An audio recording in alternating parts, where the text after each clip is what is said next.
Hello everyone, and thanks for joining us on Encore. I'm Mariam Saab. Coming up.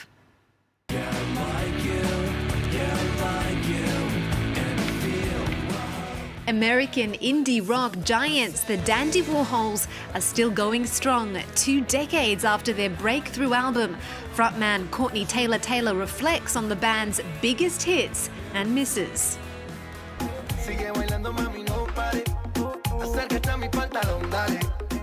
Reggaeton superstar J Balvin is on a mission to spread Latin rhythms beyond the borders of his native Colombia. He already counts Justin Bieber, Ariana Grande and Maroon 5 as fans.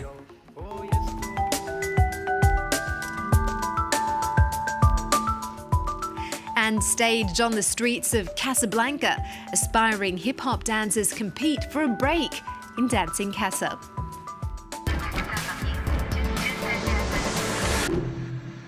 But first, calling all Pink Floyd fans, you can get up close and personal with the British band's guitars, scores and album cover artworks. They're among 350 pieces being exhibited in an immersive retrospective at London's Victoria and Albert Museum. Take a trip down half a century of Pink Floyd's psychedelic history in what promises to be the biggest exhibition ever about the group. It will open this weekend and run until October to coincide with the 50th anniversary of the band's album, The Piper Gates of Dawn. Let's hear from those who helped put it all together. It truly represents a development of music through the latter half of the 20th century. Not just the music, but the performance and the visual imagery around it all.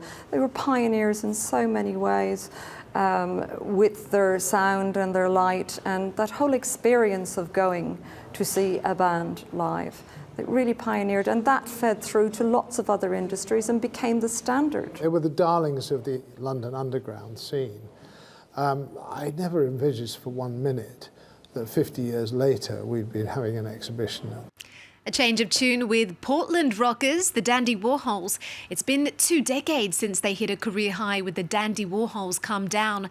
Their second album carved out a special spot for the band on the stages of American indie rock. After 4 years out of the game, they released their 9th record, Distortland, back in April. Music to the ears of both fans and many critics too.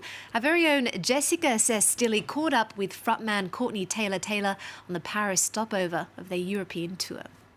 Hi, I'm Courtney Taylor-Taylor from the Dandy Warhols, and you're watching Encore.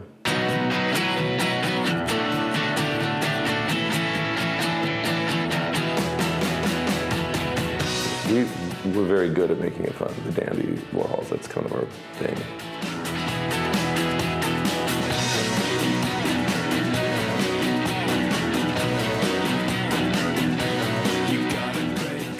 You have to balance structural quality, and that's sensibility, with truly unusual, ugly, interesting sounds.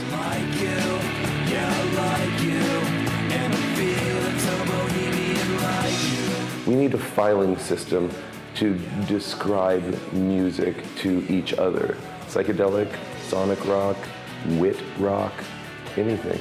I love it all. I never thought you'd be a junkie because heroin is so passe. I didn't have really any fear or awe or respect for junkies that at the time was rampant. Vogue magazine had a whole spread, heroin chic.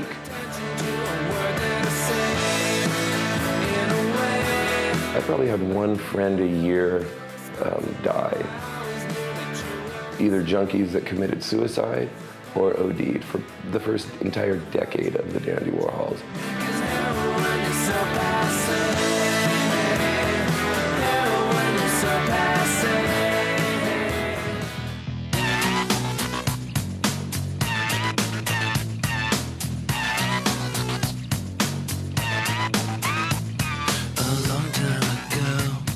I think artists are the kind of people who find life difficult and blame themselves for it.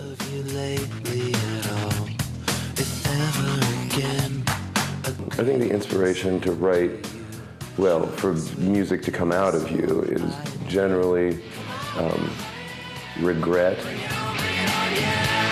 It's just therapy for myself through tones and words and music.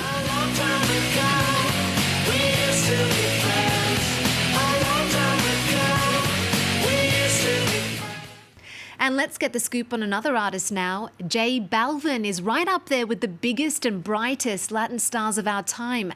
Hailing from Medellin in Colombia, the hitmaker's brand of hip-hop and reggaeton has been bringing audiences to their feet around the globe.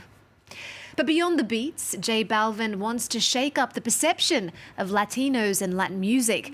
As he gets set to take the stage at Paris's Olympia, our Rochelle Harrison-Pless and Jonathan Walsh find out more about the man behind the music.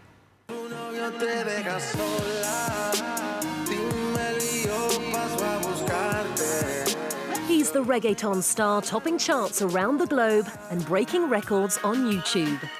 Colombian artist J Balvin is a man on a mission to bring reggaeton to the masses. The sound that we're creating, basically, it's more like worldwide friendly, where people, maybe for the people that listen to hip hop, they would catch the vibe. It's just not Latin America now, it's everywhere, from Europe to Asia.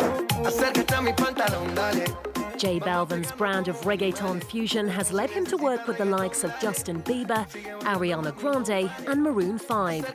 But he wants mainstream artists to accept him singing in Spanish and not in English.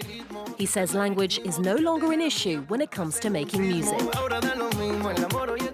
Time has changed, and now with the social medias and the internet, I think it's easier to get to another type of market.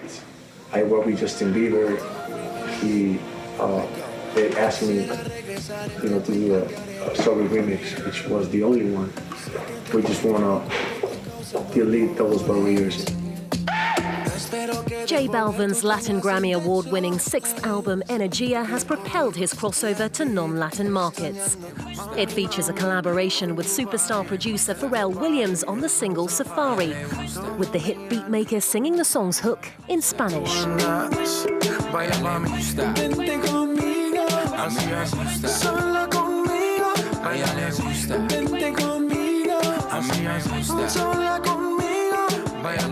It's all about vibes,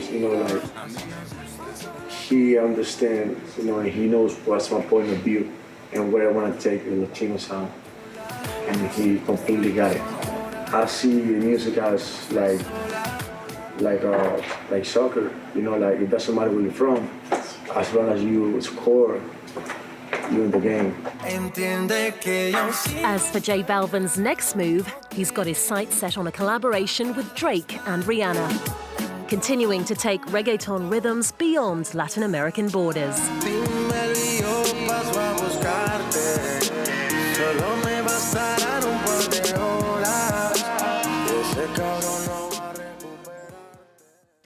Breakdance crews are turning the streets of Casablanca into their stage, and everyone's invited to the show.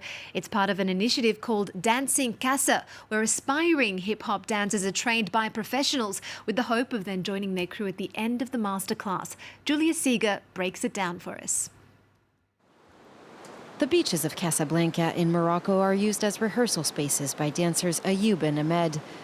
They're taking part in the project Dancing Casa, where dancers perform in public places. Everyone among the dancers dreams of working like this. They dream of a chance to work professionally, because we can't just stay dancing in the street. Choreographers Kader Atou and Mourad Merzouki are helping some to take the leap to professional dancing. This morning I want to get this part finished, okay? Only 8 have been selected out of 186 dancers. These non-professionals now have to learn to work together. There's often quite a spontaneous atmosphere. Each dancer has their own technique, which they've perfected on their own. But it's different on the stage. They have to be part of a choreography, an artistic vision. We're trying to say something, so it's a different approach. These young performers say they're honored to train under two of their heroes. It's a great opportunity. Mouroud Merzouki and Kader Atou are two pillars of hip-hop dance and the hip-hop dance scene. We're learning how to have contact with others, how to be aware of space, how to control the weight of our bodies. We've learned so many things, small details that sometimes escaped us in the past. The first public performances are planned for December. Then a tour around Morocco and Europe, as well as parts of the Arabic world, starting in 2018. Écoutez la musique.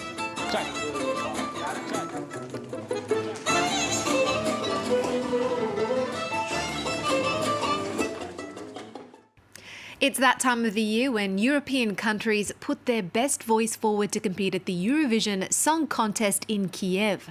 The televised extravaganza famously gave the world the Swedish supergroup ABBA in the 70s. We're going to leave you with a song from France's entry. 28-year-old pop singer Alma will be competing with Requiem this weekend.